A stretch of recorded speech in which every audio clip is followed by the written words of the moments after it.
Il existe un jeu qui vous transporte en rêve, dans une infinité de mondes. Vous partagerez l'histoire de héros que vous avez choisis avec les autres rêveurs. Ensemble, vous guiderez les pas de ces êtres sortis de votre imaginaire, si proches de vous. Ils vous feront vibrer, rire et trembler. Tout au long du récit de mon histoire, nous construirons ensemble la vie de ces gens qui s'activent dans l'autre monde. Alors, partons ensemble dans le rêve de dragon.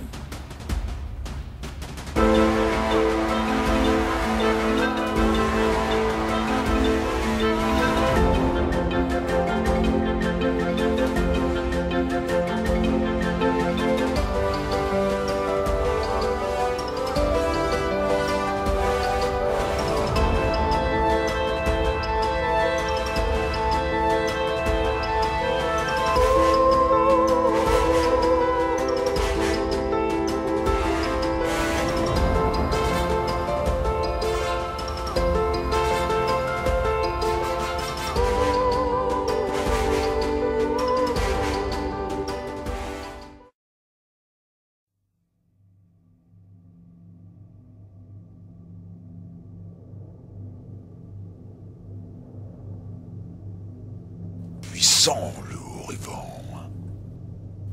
Mais tu ne pourras pas résister à l'anneau de vérité.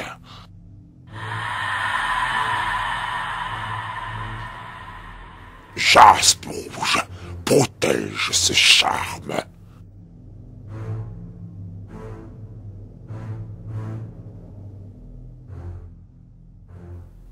Que la lumière soit faite sur cette question qui me taraude. Jaspe brune ferme le charme sur l'abbaye de Narda. Et maintenant, que l'alliance se fasse. Oui, Pestil va se charger de te faire dire où tu as caché l'orbe.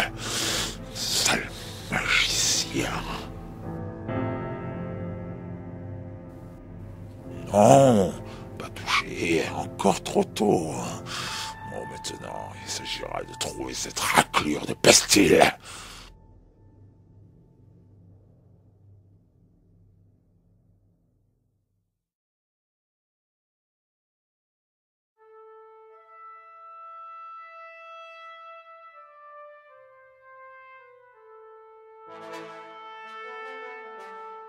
Dans l'épisode 1, Syrian Dara avait échappé de peu au groin. La chance qui avait conduit Fayer sur son chemin n'avait fait que reculer l'échéance. Accusé du vol d'une cassette de sceau royal, chaque ville était devenue dangereuse pour le jeune Sion. Les hommes de main de Goars avaient pour mission de pousser Syrian vers les villes, afin qu'il y soit capturé par Féa. Elle devait être la seule à avoir un contact avec lui. C'est alors qu'il tentait de retrouver la quiétude des bois qu'il tomba dans une embuscade. Affamé et apeuré, l'enfant ne put opposer de résistance à ses adversaires. Féa elle-même se chargea de l'escorter jusqu'à Cunégonde, tel que celle-ci lui avait ordonné. Halte!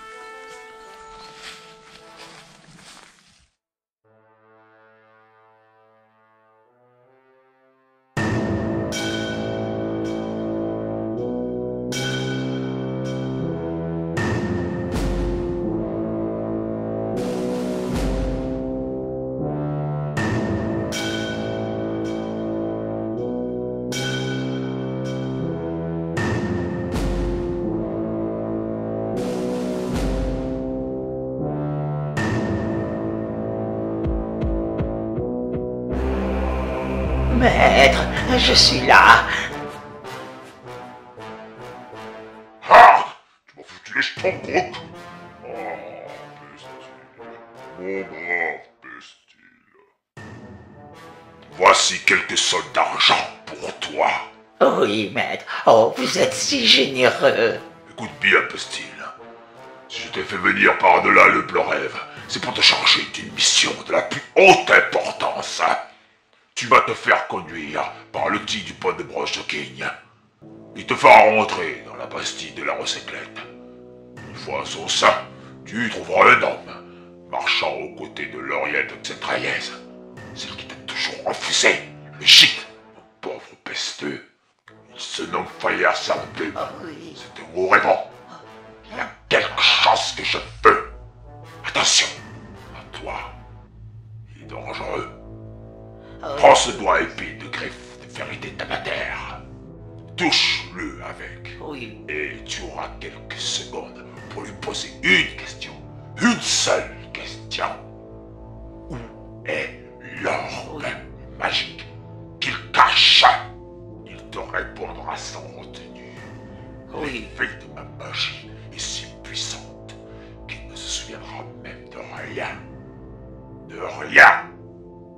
Aucune trace dans sa mémoire. Si tu réussis, Pestil, je te promets de te guérir. Et je te donnerai plus encore. Je vous ai toujours servi, même dans le temps ancien. Bien. Oui, tu es brave. Maintenant, va par-delà le Bleu-Rêve. Retourne en Jersey-le-Garn. Le tigre t'attend à la crypte de Montfaucon. Je suis votre éternel dévoué, Seigneur. Oui. Merci, Seigneur.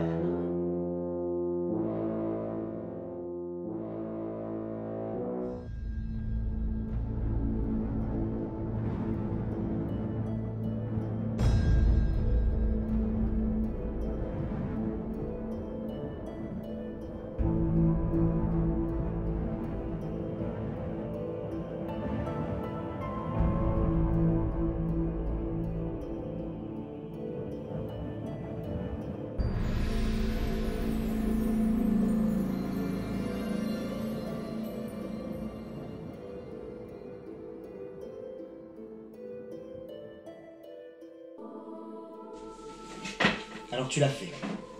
Tu as lu dans le Moonéril. Je voulais savoir. Mais c'était plus fort que moi. Tu n'aurais jamais dû. Mais maintenant que tu sais, qu'en est-il? Je pense que...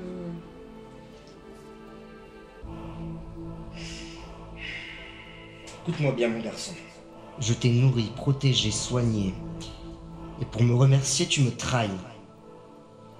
Tu dois comprendre que je ne peux pas laisser passer ça. Tu mérites une punition.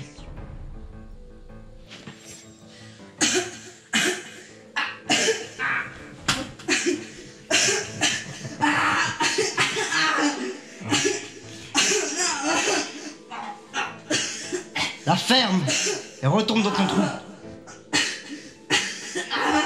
Assez. Disparaît.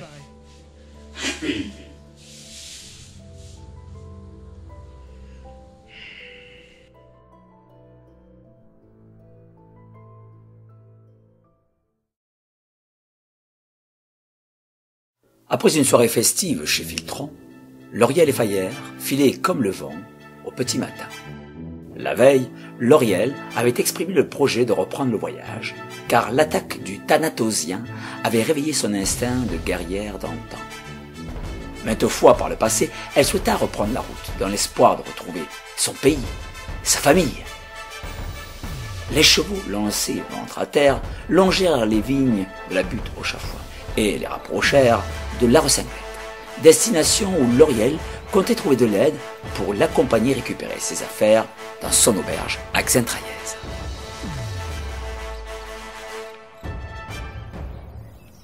J'ai comme un mauvais pressentiment. Je me demande comment ce Thanatosien a pu savoir pour l'orbe. Et comment il m'a trouvé.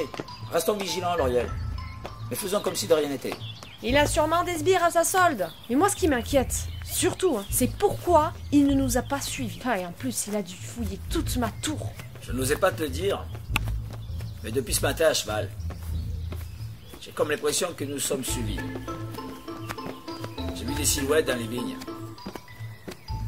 Et dans ce bois, des gens qui nous observaient avec un air insistant. L'un d'entre eux avait, il me semble, un faucon. Sûrement un messager.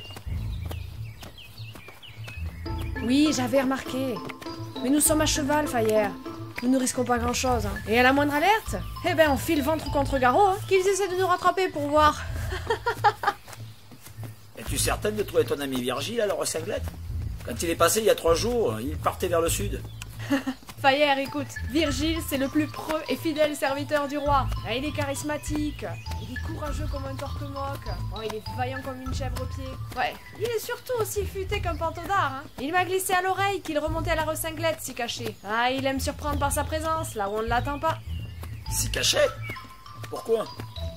Aurait-il une piste pour la princesse? L'enfant ne sera rendu que lorsqu'elle aura servi la cause de son ravisseur, hein. Il y a 500 sols à qui la retrouvera. Tout le pays est en alerte. Et pourtant, j'ai le sentiment étrange qu'elle est en sécurité. Je suis aussi confiant. Et je vois ce que tu veux dire. Ouais, bon. Ne traînons pas. Il nous reste à peu près 1 heure de cavalcade. Allez. Hop.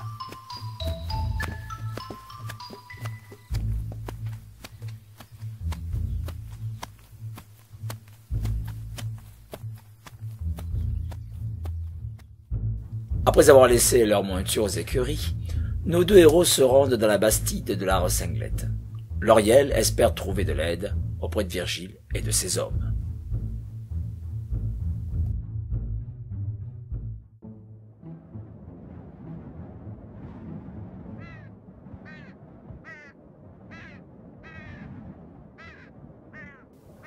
Attends, Lauriel. Tu as vu, là-bas? Ces gens qui attendent le long du rempart. J'ai l'impression que ce sont les mêmes personnes que celles que j'ai vues ce matin dans la forêt. Soyons prudents. Mettons nos capuchons pour être plus discrets. Une fois dans la bastide, nous serons en sécurité. Je cache ma sacoche pour ne pas attirer le mauvais œil. Elle m'est trop précieuse. Je ne veux prendre aucun risque avec des détrousseurs de voyageurs. Vivement qu'on soit à l'intérieur. Allez, je te mets ta capuche. Allons.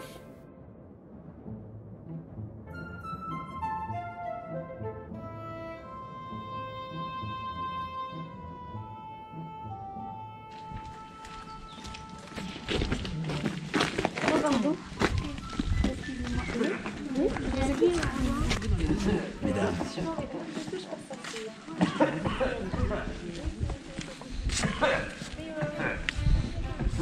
Oula, brave homme. Oula, voyageur. Qu'est-ce qui t'arrive? J'ai attrapé le mal. Tu as froid? Un peu. La cape est pas assez chaude. Surtout pour cette période de l'année. Avec un sol d'argent, tu devrais pouvoir faire quelque chose. Oh, je pense. Tiens, un sol d'argent. Fais-en bon usage. Ouais. Merci. Où est l'arbre? Je l'ai caché au pied du plus grand arbre du parc. L'auberge de Mitrailleuse. Merci. Merci, voyageur. Oui? Ça va? Oui. Vous voulez pas m'aider aussi, ma petite dame, s'il vous plaît? Elle n'est pas généreuse. Kiruvine! Bonjour, monsieur. Est-ce vous qui avez sauvé ma fille? Et il faut croire que oui. Je suis heureux de voir que tu te portes mieux, Gerluvine. J'ai un cadeau pour toi. Un cadeau? Tiens. Je l'ai trouvé dans les ruines du château de la Barbaque. Par tous les dragons, de la sélénite, mais c'est très précieux. Je ne peux accepter un tel présent. C'est très gentil. En échange, j'irai te chercher du tas de miel doré. Et je te ferai une décoction spéciale pour que tu guérisses et puis que tu puisses en garder longtemps, au cas où tu en aurais besoin. Merci beaucoup. Nous devons y aller, mon enfant. T'as vu ça, Lauriel? Bah oui, je vois ça, oui. Superbe. Merci. Oui, on va y aller. Un instant. Qu'y a-t-il? Je dois vous mettre en garde. Marchons un peu si vous voulez bien. Oui, si vous voulez. Je dois vous prévenir que sa seigneurie, Dame Cunégonde, intendante de la Rocinglette, a demandé à ce que lumière soit faite à votre sujet. Oui. Soyez prudent, monsieur Plume, car il pourrait vous arriver malheur. Je vous remercie de cette information. Nous allons faire en sorte de nous tenir l'écart des gardes. Oui. Merci beaucoup. Au revoir, Gerluvine.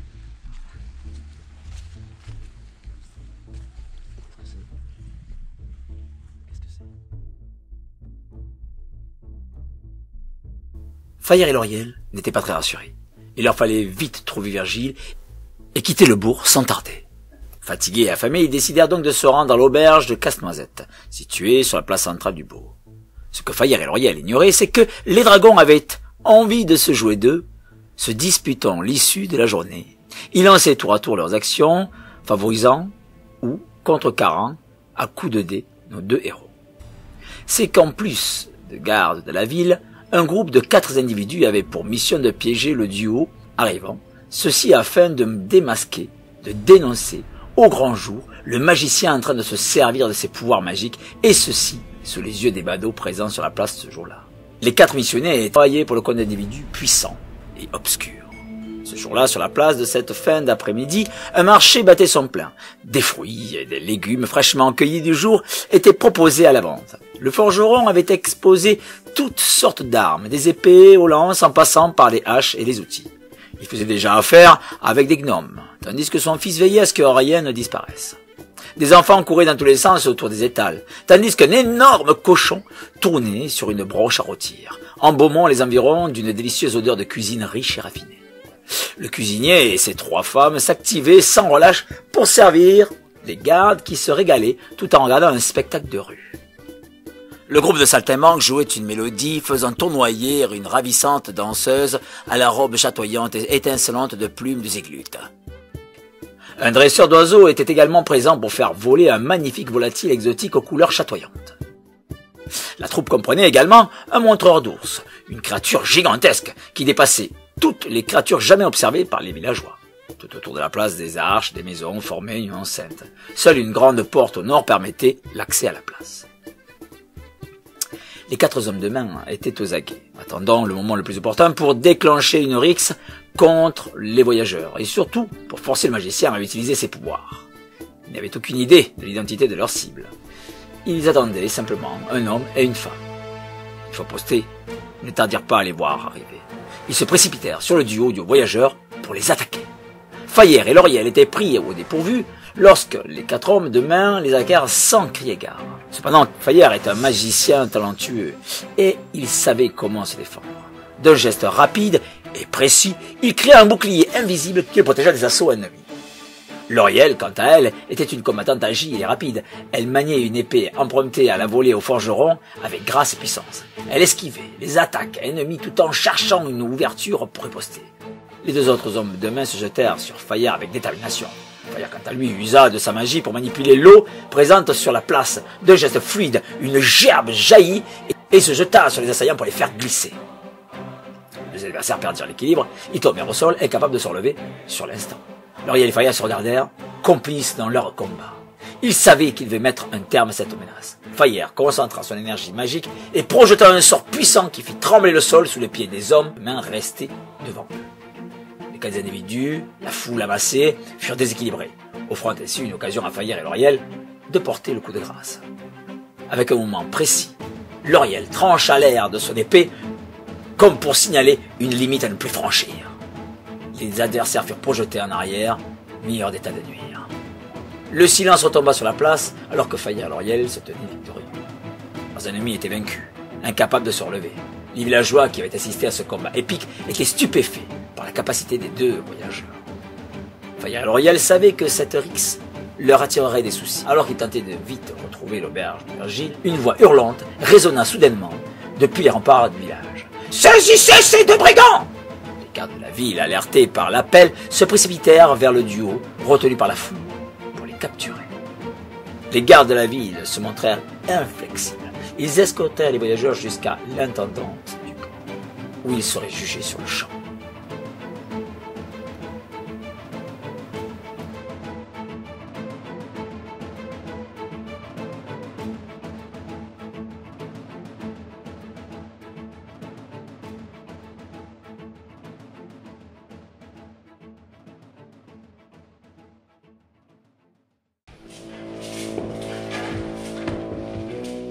Tiens.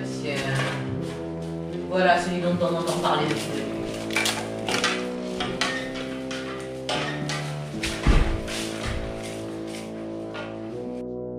Nous voici devant vous, votre seigneurie. Mais pourquoi nous traiter ainsi, dame Cunégonde? Qu'avons-nous fait? Qu'attendez-vous de nous? J'attends de toi que tu te taises! Cuisinière de basse-cour, porteuse de viande pourrie. Vous pouvez disposer, de plus besoin de vous.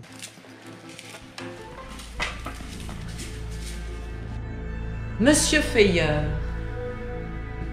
les gens parlent de vous et de votre certaine aptitude à la magie. C'est très fâcheux, monsieur Feyer. Dans notre royaume, nous faisons tout pour protéger le peuple des mauvaises choses dans le temps. Et vous savez ô combien le haut reventisme fut la cause jadis de grandes souffrances. Je ne vois pas de quoi vous voulez parler. N'essayez pas de jouer avec moi, de me mentir. Je suis une femme, certes, mais je n'en suis pas moins sans pitié pour faire respecter les lois. Et croyez-moi, les nobles gens de ce bourg savent ô combien je sais tenir les rênes du pouvoir et à quel point je peux être convaincante quant à l'encontre de mes volontés. Faites entrer la jeune fille! Ça va. Approchez, mon enfant.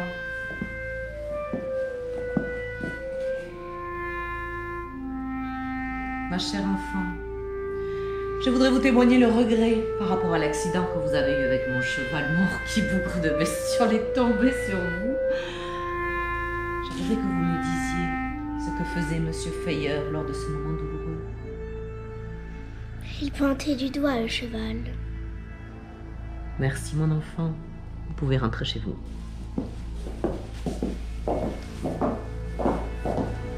Les faits sont là, Monsieur Feyer. Vous usez de la magie dans mon bourg, et par-delà les campagnes, au pied des arbres. Inutile de le nier. Cela n'arrange pas vos affaires avec votre complice éternel, Lauriel, qui, à ce moment précis où je vous parle, est captive dans les bras de mes hommes. Alors je vous ne demanderai qu'une seule fois. Quelles sont vos voies draconiques? Je suis Fayasser depuis mon colporteur guérisseur voyageur.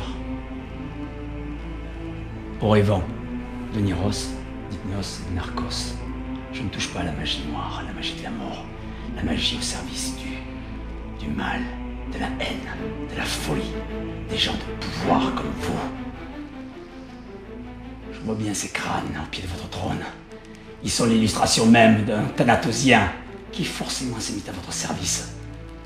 Qu'attendez-vous de moi? Je ne touche point à la magie de la mort. Qu'attendez-vous de moi? Vous êtes bien perspicace, peut-être trop intelligent. Vous allez rêver et agir pour moi. Non.